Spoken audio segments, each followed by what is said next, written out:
So, today is election day, but before that, kain muna tayo. Ayun, since kahapon, pesta dito sa amin, ang dami naming leftovers, and gusto ko sanang kumain ng seafood. Kaya yun, iinitin ko muna yung seafood namin. Since nalagay ko siya sa freezer, para nga hindi siya masira agad. Ayan, luto to ng kuya ko and super sarap nito, te.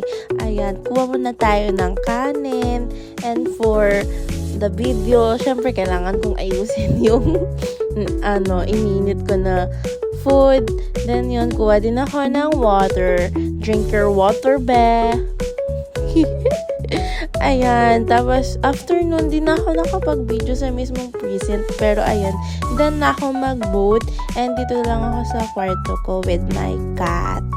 So na this time, yung senators natin, maayos. And bumoto tayo sa mga matatalinong senators. Hindi yung mga, alam nyo na.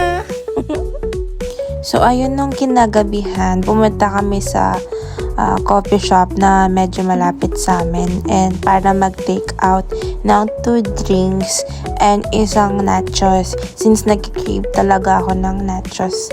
Kaso okay na yan, mura lang naman siya. So yun, yung in-order naman isang ice white chocolate mocha, which is favorite ko. Lagi ko siya in-order kahit sa coffee shop. Then isang strawberry milk. First time namin umorder dito, since bago tong coffee shop na to malapit sa amin. Ayun, tamang food trip lang. Wow, food trip. Bali, ito na yung dinner namin. Dinner, girls dinner, pero jowa yung kasama ko. So, ito nga pala yung isa ko pang cat.